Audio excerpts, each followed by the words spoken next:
So the question of when the Bible was written is a really important one, which has implications for how much we can trust what it says.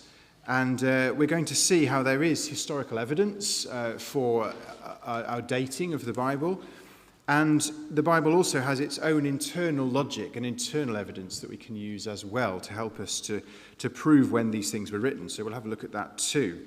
And the reason for addressing this subject really is that some people have tried to claim that these books, as we have them in our Bibles, were written later than people claim. And there's two main reasons people do that, and they're the reasons people use to try and discredit the Bible as a holy book that we can trust.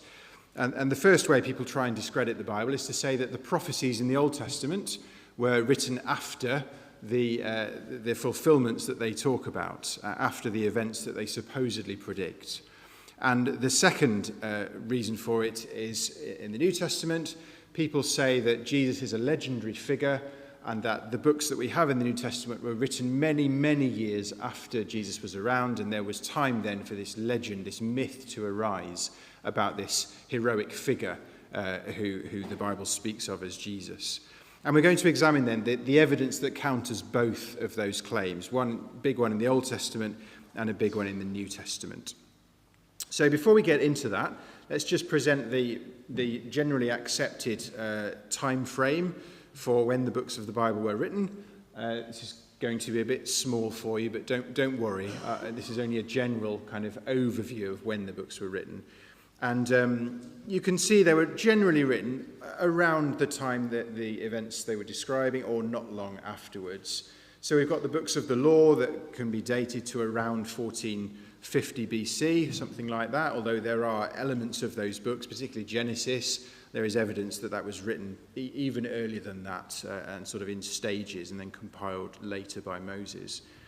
The history books, the next section there in green, cover quite a big span of time, from Joshua maybe around 1420, down to 1,000 years later, Ezra and Nehemiah in the 400s. And then we've got the next section in history after that is the Judges, maybe about 1100, Ruth, maybe 50 years or so after that, Samuel about 975, probably complete, Kings quite a lot later, complete by about 550, and then Chronicles, Ezra, Nehemiah into the 400s.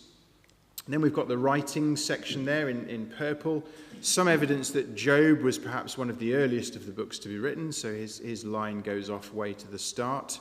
And then all the way down to the Psalms, probably complete by about 500.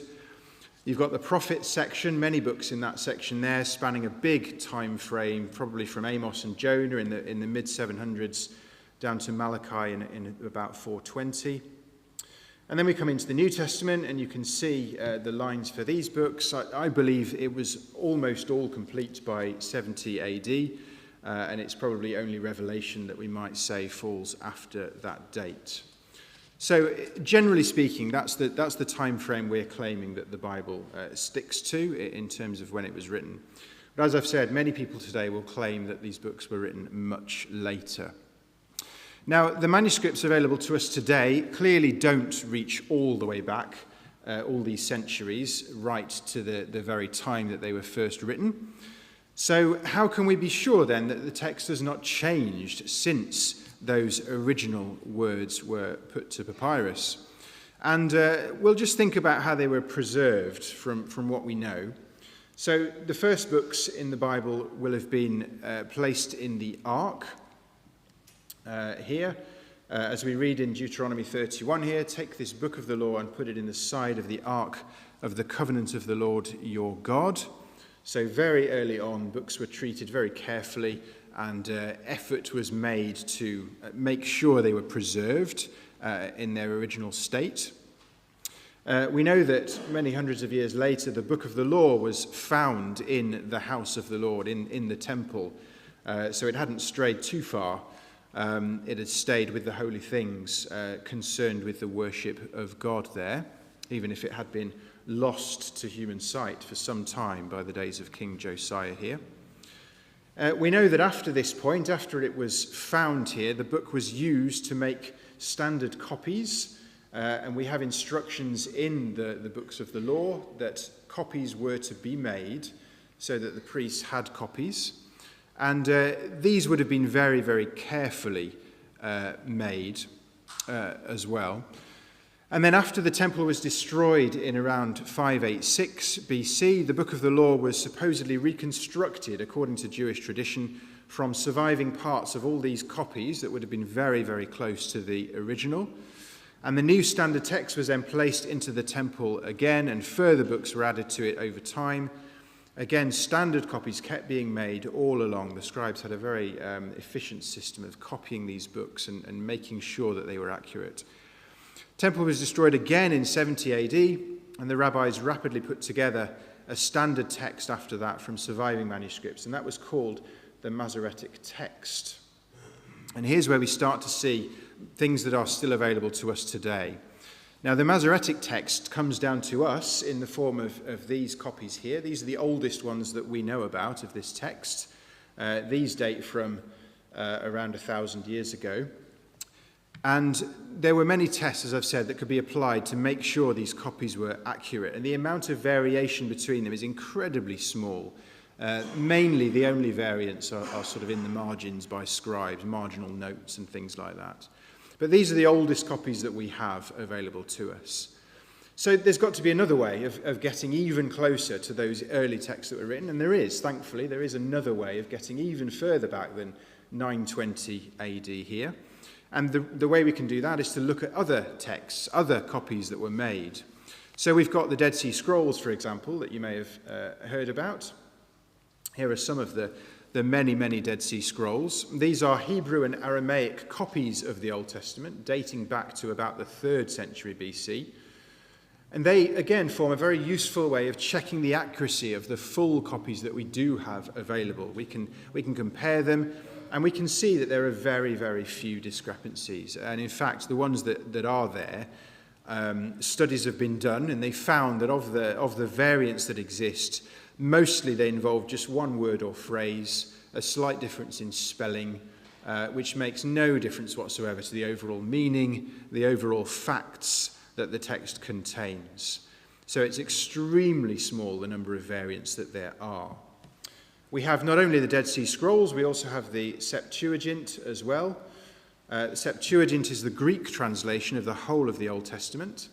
And the great thing we have about this, although we don't have a very old copy of the Septuagint compared to the Dead Sea Scrolls, what we have is lots and lots of quotes from it in other writings. So we can see from the other writings that exist, and we can date those as well, that the Septuagint must have been completed by the end of the 1st century BC, so still 100 years before Christ.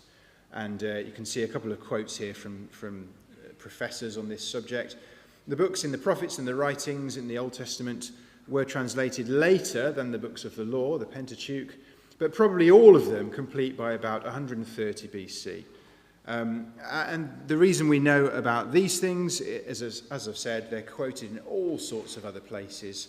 So we've got, I'm not going to read all of these out, but here are examples of other writings that we can date, and we can see they are quoting from the Greek copies of the Old Testament, the Septuagint version. So you can see in 176, for example, a book of Esther was written, which tells us when it was made, and it was in the 4th year of Ptolemy and Cleopatra. We can date that to the middle of the 3rd century BC. So all of these evidences here on the screen show that this Septuagint must have been complete before Christ's birth, and that's the important thing. Because if we know that the Old Testament existed, that it was there in the form that we have it today, before Christ was born, in fact, decades before Christ was born, then we can take as historically true the fact that the prophecies about Christ in the Old Testament must have been made before Christ was born. And that's the important thing for our faith. We can take the Old Testament as being full of prophecies about Christ, because it is. There are hundreds of them.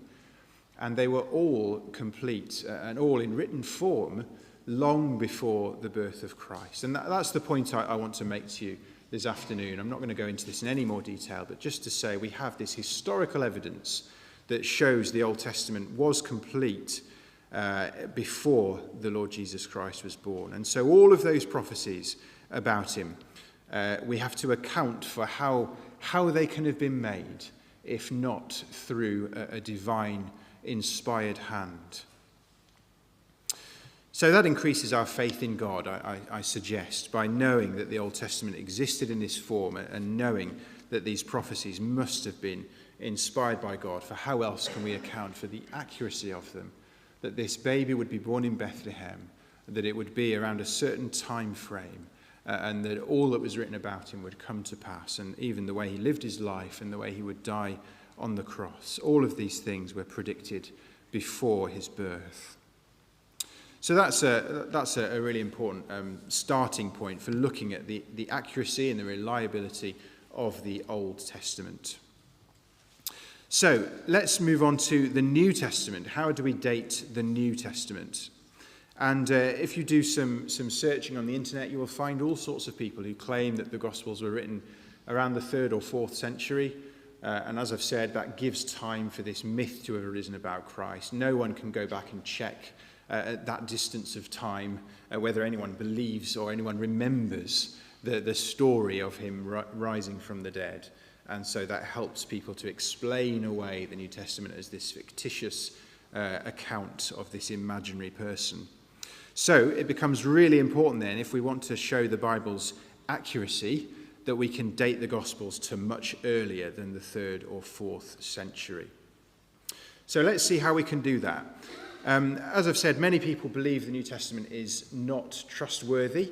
And some of the reason they say that is because we don't have texts that go right back to AD 30, unfortunately. At the moment, we don't have those. But let's look at some of the other ways that archaeologists and historians try and date books that were written 2,000 years ago. And one of the ways they do it is to look at how many copies that survive of these ancient texts. And what we've got here is just an example of how they do that. The number of existing early records of various different historical works here, by Julius Caesar, by Roman writers such as Pliny the Younger, Herodotus, and so on. And you can see what the historians, what the archaeologists see, that actually the New Testament has far, far more. It's off the scale in comparison, right? The number of copies of parts of the New Testament that exist today, even 24,000 have been found, compared with all of these other historical documents that are taken to be accurate and reliable and trustworthy, of which there's but a handful of most of those. And you can see the problem that people have in trying to discredit the New Testament. They've got to explain why there are so many copies of the New Testament around. And they're not, don't get me wrong, they're not complete copies of the New Testament. They are parts of it. But nevertheless, we can reconstruct it from many, many different fragments. So there is no comparison amongst ancient texts with this enormous number of the New Testament. It is the most well-attested ancient document we have in existence by some distance. Now, some scholars have suggested the date of the lot of the New Testament is either very late in the 1st century or early in the 2nd century AD. And partly that's based on, when you see that kind of guesswork, that's based on the dates of the earliest copies we have available. We've not managed to get anything earlier than about 180 of fragments that we have of the New Testament. But that's not to say they won't one day be discovered, is it? Every decade we're discovering more. Archaeology comes on further. We find more things. And so who knows, maybe one day we might find copies that go back even further. But let's have a look at the internal textual evidence now, because I think this is quite an interesting subject. And we can get the date much earlier than that for the New Testament. So what we're going to do is we're going to look at a couple of books of the New Testament and see how far back we can date them, looking at what they actually say.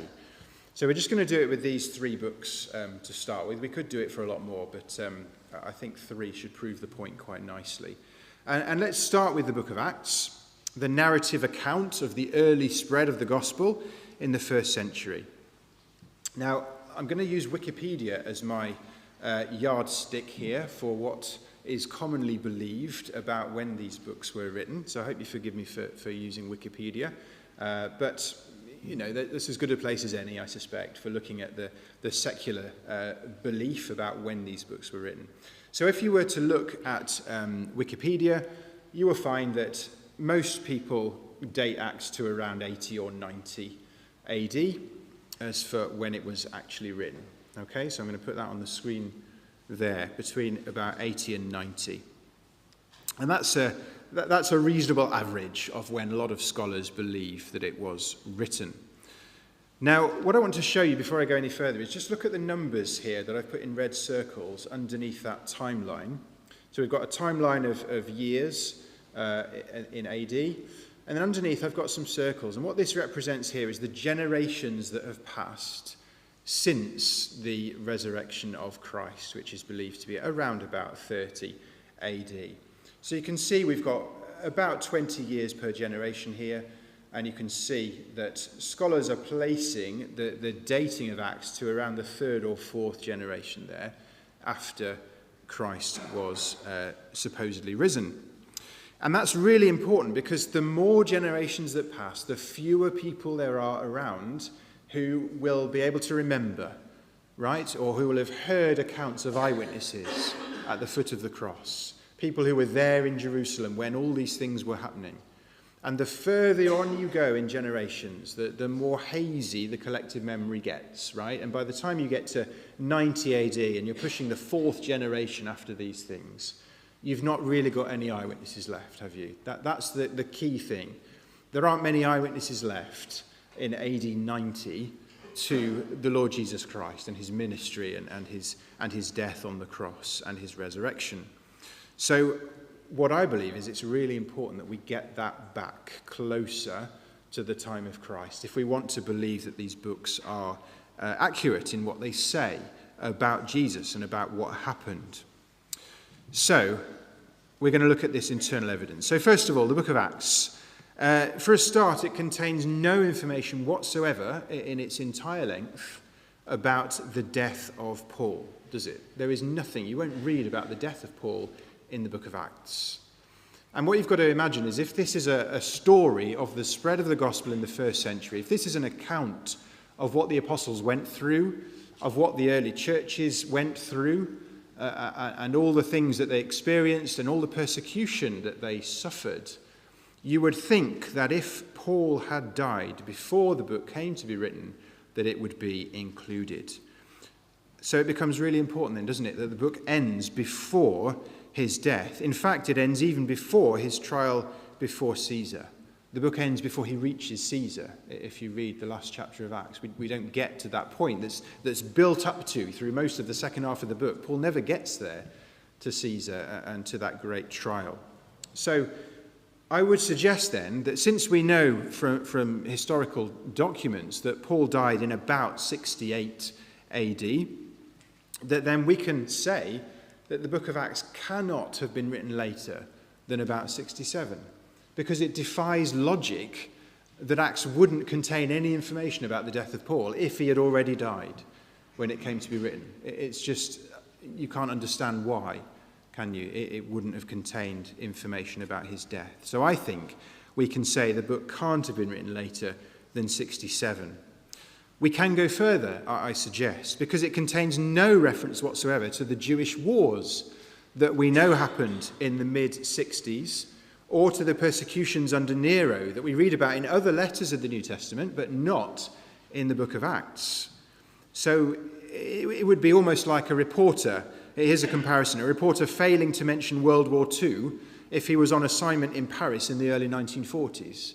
That's the kind of comparison. Why would it not mention the Jewish wars in the mid-60s if it was trying to describe the history of the early church in the first century? And the confident tone that the book of Acts has seems unlikely during the persecutions of Christians under Nero.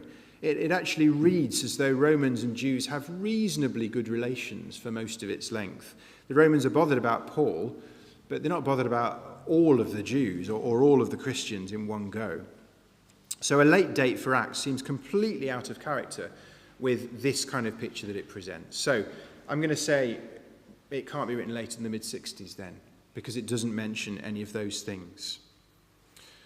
Now, we know that in Acts we've got a couple of martyrs mentioned. So Luke mentions the stoning of Stephen in Acts 7, and we also have recorded the death of James, the brother of John, in Acts 12.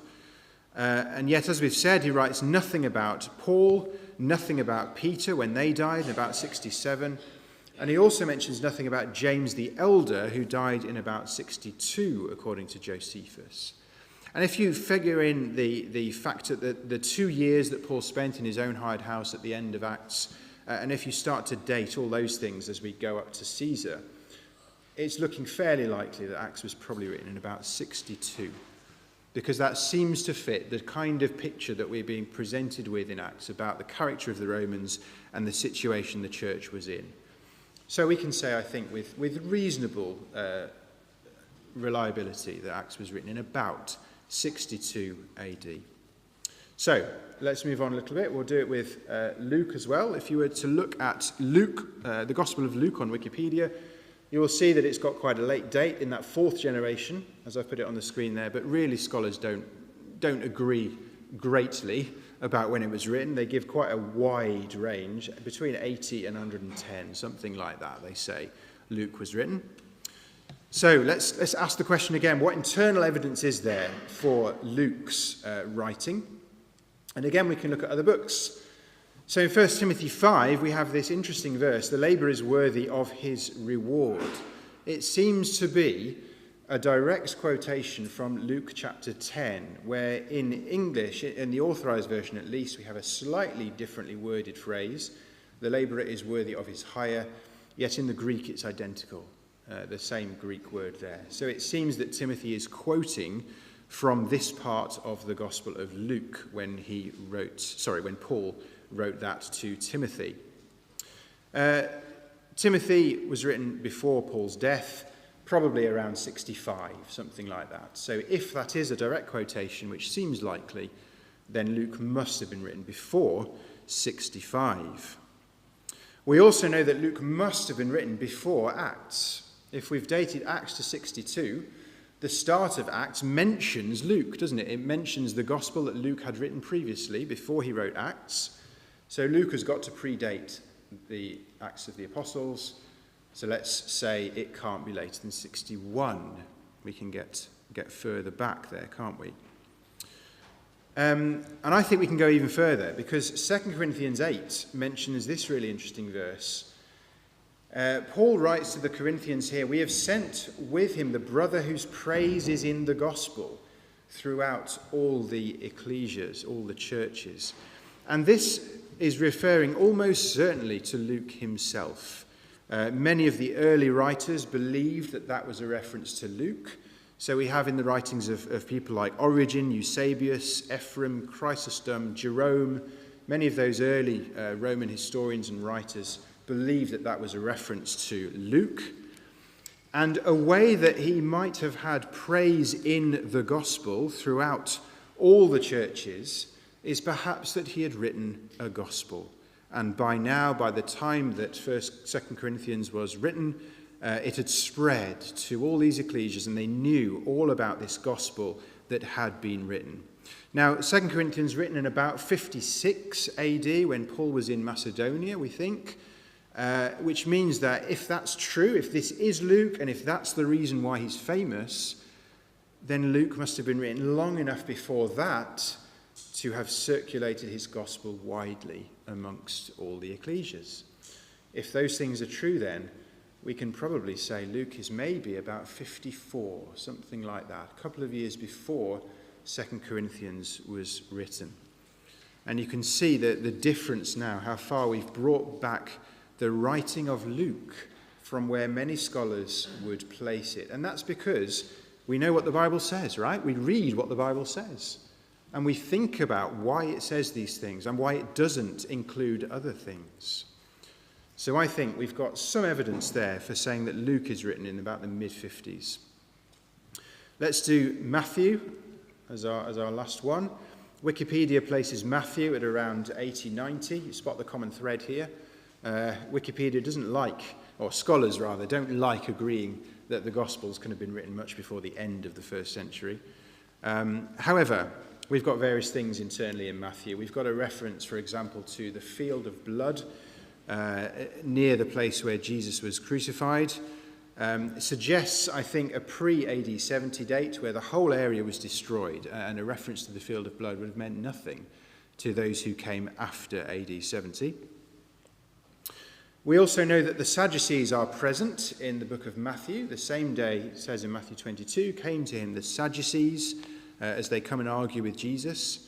The Sadducees virtually disappeared after the Jewish revolt in about 66 AD. You remember those Jewish wars in the mid-60s we were talking about? And so any reference to the Sadducees after that point would have been a bit out of its time. So I think we can date it to around 66 from that logic. And then there's another interesting point. After James's martyrdom, which we mentioned a minute ago, we know that Simeon, the son of Clopas, took over as leader of the church in Jerusalem. But this man, Simeon, son of Clopas, is never mentioned, not even in verses in the book of Matthew that describe his mother Mary being the mother of James and Joseph. So if Simeon had been the leader of the Jerusalem ecclesia at that point, we would expect Matthew to mention him when he's talking about Mary, the mother of James and Joseph. Why doesn't it say in Matthew, Mary, the mother of James, Joseph, and Simeon? Because he was such a well-known figure at the time after he took over. He took over in about 62, so that puts Matthew before it, at about maybe 61, at the latest that Matthew can have been written. And you can see what we've done there with bringing forward those dates that we believe the Gospels were written. Now, I think we can go further than this, in fact, and there are some verses which indicate that a Gospel record must have been in existence much earlier still than that. Just look at this one. We read it at the start of our afternoon together. From a child, Paul said to Timothy, right? From a child you have known the Holy Scriptures, which are able to make thee wise unto salvation through faith which is in Christ Jesus.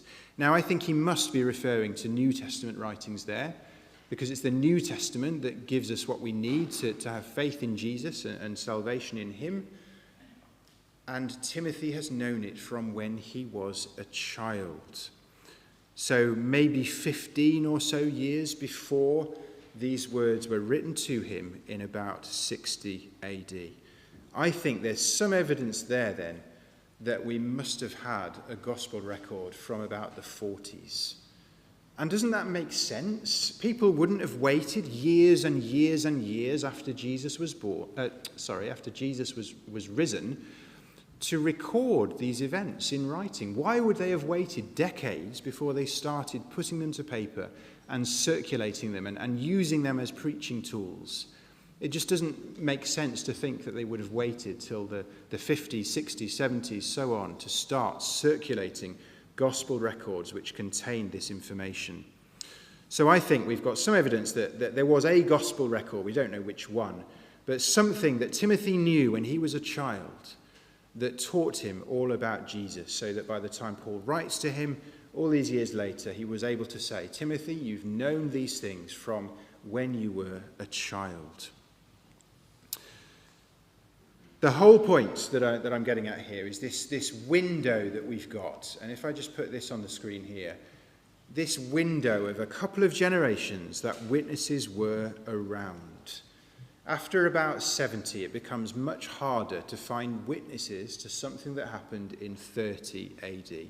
But before that point, I suggest you have plenty of witnesses around who experienced those things in Jerusalem, who knew that nobody could find the body, who knew the desperate search of the authorities to find it, to disprove this idea that Jesus had risen from the dead.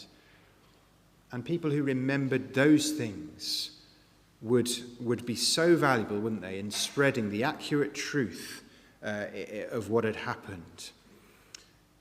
And so we need, I think, to date the New Testament to within this window. And that's what we're able to do if we look at this internal evidence and see how we can bring those dates right back from where the scholars would put them. So the letters were also all written in this same two-generation window before AD 70. Here's one example of it. 1 Corinthians, really important. This also was written in this window, probably around the mid-50s. And the reason why that's so important that we can date 1 Corinthians is because of what it says in chapter 15 here. Because when it's talking about the resurrection of Jesus, the plea from the writer, from the Apostle Paul, is that you should go and ask the witnesses if you have any doubt about these things being true. When he's describing the appearances of Jesus after he rose, he says, after that he was seen of above 500 brethren at once. And he makes this point, doesn't he, of whom the greater part remain unto this day. And what's the reason he says that? He says that because he's implying that you can go and ask them, and in fact you probably should. You should get hold of them and ask them what they have seen, and ask them what it was like in Jerusalem where nobody could find the body. And that will strengthen your faith, Corinthians, if you're able to talk to those eyewitnesses who are around. And he says the greater part of those 500 plus people are still around today. And that's the important point, isn't it? That's why we want to get those books of the Bible dated to within that two-generation window, because it shows that anyone could have gone and asked those witnesses. And of course, if the whole thing had been a hoax, then those witnesses wouldn't have all agreed, would they? And the whole thing would have been exposed, and it never would have survived and circulated and carried on for 2,000 years. So this is the really important point. These words were written at a time when anybody could have disproven them. And anybody could have said, hang on, I was there. I remember when the authorities found the body. I remember what they did with it. And of course, we know that nobody ever did. Because if they had, we wouldn't be in this position today with the gospel before us, so widely circulated and believed throughout the years. So I suggest to you all of this increases our faith then, that this is a special book and that the things it describes really are true, that the hand of God is behind it, and that we need to listen to its message about Jesus and about God's plan for the world. Thank you for listening.